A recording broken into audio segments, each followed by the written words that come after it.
a heist thriller about stealing bits and maybe stealing more. Let's talk about the new comedy, Stealing Jokes.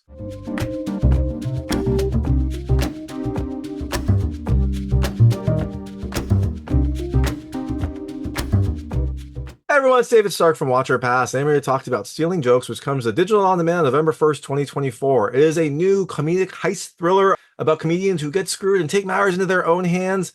My hot take is, I think you should watch it later. I actually didn't enjoy this as much as I expected to. I thought it would be a really funny heist thriller. I liked the concept. It's kind of like Ocean's 11 with comedians, but the execution just didn't do it for me. I liked the cast. I thought it had some funny moments, and it was a nice mix of like thriller and comedy, but it really wasn't as funny as I expected it to be. The plot was kind of a little all over the place, and I didn't really love the ending. So I was kind of between a pass on it and I'll watch later. I think the cast is fun enough. I think it's kind of an interesting enough story that you should watch it later, but just wait for it to come to like streaming probably. So all that being said, I'm gonna tell you a little about the film, a few things I liked, a few things I didn't like, and then really quickly go into a recap. So as you can imagine, there will be spoilers in the recap section. If you don't know what happens in this movie, I would turn it off when I get to the recap. Before that, though, I'll keep it vague. I'll keep it spoiler free. I'll let you know when I get to those spoilers.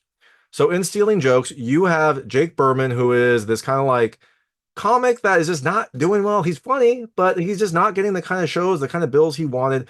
He decides to go on a tour with some of his friends and his very funny, kind of famous friend, Tony Wilson. They're going to go on a multi-city tour to kind of raise some money and help them all out. But their tour gets derailed when a promoter screws them over, and then they kind of have to take matters in their own hands. So, things I liked about this movie. The first, it was a really fun cast. I really like seeing all these comics in these, comedic roles. Jeff Dye is good as Jake Burman. You have Haha Davis, who has a good social media presence, but hasn't been in a movie before. You have Michael Rapaport, who's been in a lot of stuff. And Dustin Ybarra as Freddy Garza was a lot of fun. All these actors play like very ridiculous out there characters, and it's fun to see. Second thing I liked, it is funny, not as funny as I expected it to be, but there are some funny moments. Some of the jokes fell flat for me. A lot of the jokes fell flat for me, but when I was rewatching it, there were some sequences that I really liked. Some sequences that made me chuckle, especially some of the stand-up routines, which there weren't enough of. And the last thing I love, it's got a nice mix of like comedy and thriller. Like the film does have like a nice comedic start, and then it gets into like more of a kind of thriller. It's always kind of like a funny thriller. It's never super tense, but I do like that mix of comedians and thriller and kind of like how it develops. So all that being said, things I didn't love as much. The first, I've said it a couple times, I didn't find this as funny as I expected to. I thought it would be funny. I thought I would love this movie. It sounds perfect for me. But for me, a lot of the jokes fell flat. I don't know if it was my mindset. I don't know if it was the delivery, but the jokes just didn't really do it for me. And look, comedy is subjective. Maybe it's just my sense of humor, but I didn't like the movie as much as I expected to. And the stuff I did like the stand-up comedy routines, which I love stand-up comedy. I love going to stand-up comedy. There weren't enough of. There was like 2.5-ish of them in a movie about comedians stealing jokes. You would think there'd be more. You think there should be more. I wish they would have written a way to get more of them in there and to make sure that all the main actors got like a chance to be up there. They didn't, and here we are. The second thing I didn't love as much, the story's a little bit all over the place. Like it gets to where it needs to go, but it does feel like quite a whirlwind. Now that does lead to some twists and turns, but a lot of it just didn't really make a ton of sense. And the last thing I didn't love, I didn't really love the ending. It was an okay ending. It kind of tied everything together, but I didn't love the ending. I guess I wanted something different and it didn't happen that way. So maybe it's on me again, but I didn't really love the ending that much. So that is Stealing Jokes. It comes to digital on demand on November 1st, 2024. Like I said, I think you should watch it later, wait for it to come to streaming. But if you do check it out, let me know what you think. Let me know what you liked and didn't like. And what? If you found the jokes funny, I'd love to hear that too, because that just wasn't me. But I'm going to really quickly go into a recap right now. So if you don't know what happens in this movie, I would turn it off now because there will be spoilers. So in Stealing Jokes, you have Jake Burman, who is kind of like a comic that is maybe on the downswing. He's funny, but he never was big. He goes on a tour with some of his comedic friends, Tony Wilson and Freddy Garza. They're going to go on like a 10-city tour just to hit some places, get some money, reload their bank accounts. And they also are joined by Haley, Jake's ex-girlfriend, who has a car. They need a car, so she is also going on this trip. They get going. There's some bumps along the way as some of the characters get more dire financial circumstances, so they have to do this tour. But they finally get on the road. They go to their first place. They smoke some weed. It makes them paranoid. The paranoid scene wasn't as funny as I expected it to be, but that happened. And eventually, they get to their first venue, and it turns out they got bumped by some influencer named Donnie. He's a big influencer. He has like 6.5 million followers, and the club owner Phil just like bumps them. Well, they are none too happy about this. Look, they had an agreement. They got here. Phil doesn't care because Donnie sold tickets and they didn't. And we also find out that this influencer stole one of Jake's jokes and didn't credit him. He like said he wrote it. So they don't like Donnie. They don't like that this situation happened. And eventually they threaten the club owner and decide to steal from him. Now the club owner has a gun, but Haley beats him up, gets the gun. Jake has the gun, and during the ensuing scuffle, the club owner gets shot in the leg, I think. He gets shot somewhere. Not fatal, but he does get shot. Not good. They kind of compound this by then stealing the money and running. So now they have some money and they're running. I guess they're going to their next location on the tour.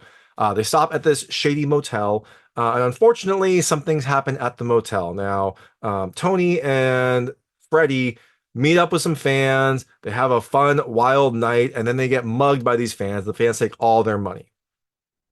Jake and Haley decide to rekindle the relationship. They have a fun night, and some of their banter was really fun. I liked kind of like the insults and comedic aspects of their hookup. That was one of the scenes that I thought was pretty good. So, not a great night. They lose their money. They got to keep going on their trip. But unfortunately for them, Phil works for this mob boss, Louis Sema, who is none too happy that all of his money got stolen. So he decides to kidnap all of our friends. So after they get kidnapped, they argue with Louis, and he basically demands his money, and they have to come up with a plan on how to get it. Now, their original tour is not going to cut it, so they come up with a new idea, a new tour, and they're working with the influencer that they don't like named Donnie. Now, I don't know why Donnie wants to work with them because he kind of has his own thing. Maybe he just needs them for their stand-up prowess.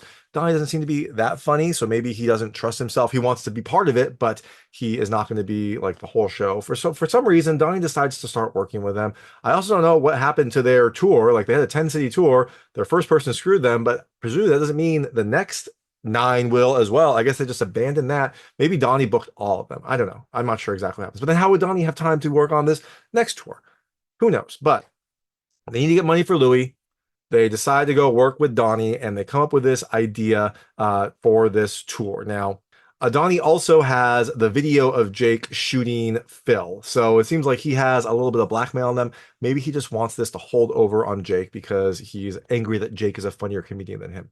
I don't know. But they agree to a show at this big venue. Donnie's going to take a big split of it, but at least they're going to sell it out. At least they're going to make some money. And so they start planning this. Now they start promoting it. They start kind of getting the word out. And as they're promoting it, all of their fortunes start to rise, especially Haley. Haley starts to get a lot of followers thanks to Donnie's promotion and thanks to like being tied to that. So it seems like maybe some of their loyalties start to get mixed. Now, our friends, Jake, Tony, Freddie, and Haley also start planning this heist. Like their plan is to do this, but then also steal from Donnie, take that money, pay off the mob boss, maybe I guess probably keep some of it themselves, and then kind of continue on their way. So they bring in some other people who are going to help with the heist and kind of hit this show at two fronts. While the show is happening, they are going to steal all the money and bounce.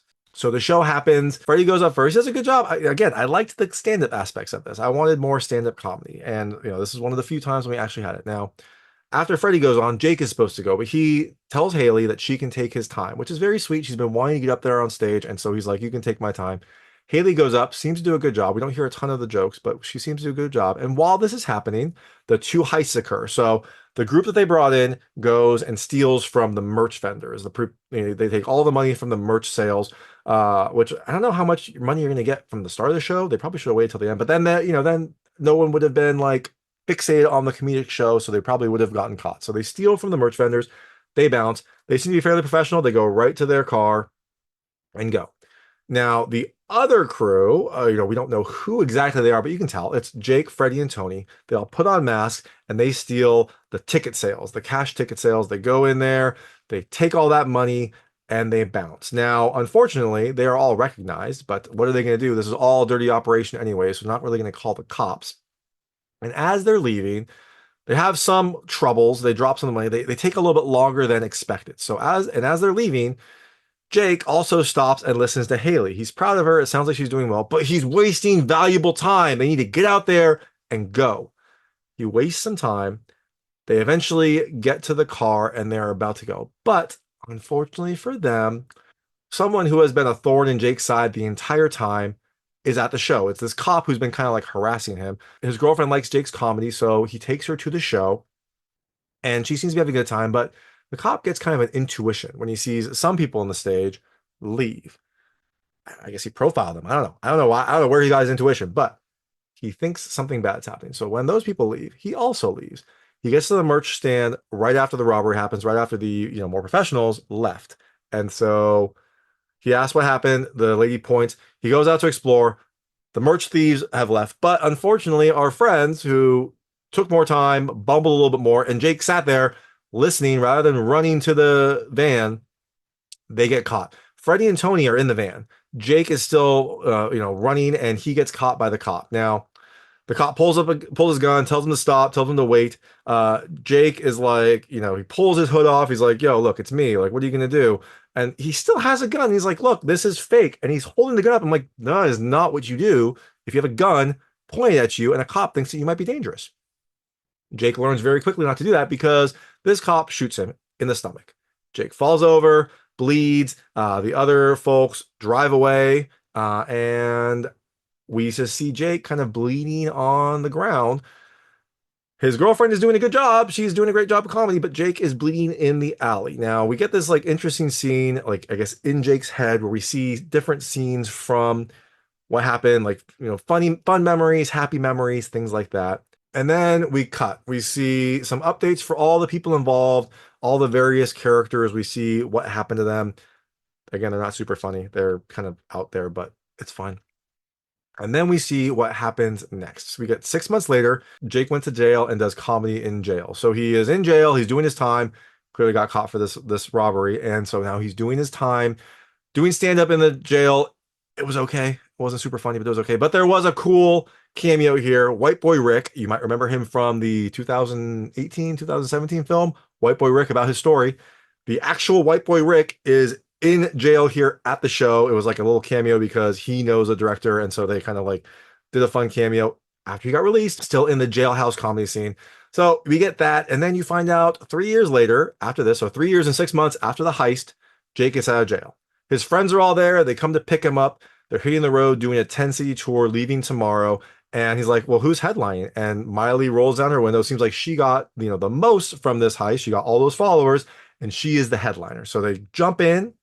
They go off on their tour, and it seems like they are going to get back on the road, do what they love. Now, that is stealing jokes. It seemed like everything kind of worked out, except Jake got shot and went to prison. But I guess overall it turned out okay. And during the credits, there are some interesting stories from actual comics about things that actually happened. I was like unsure if this was like funny stories, like joke stories, made up stories, or real things, but it seems like they actually did happen.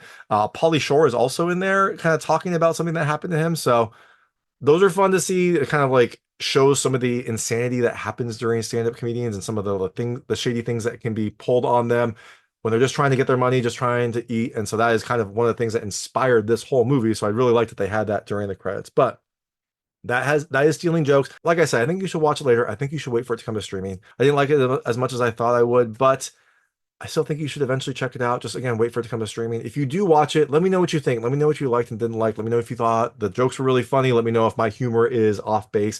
I'd love to hear it all. And thanks so much for watching. If you like this review, please like and subscribe to this channel. It helps me out a lot. Make sure all my new content goes straight to you. Thank you.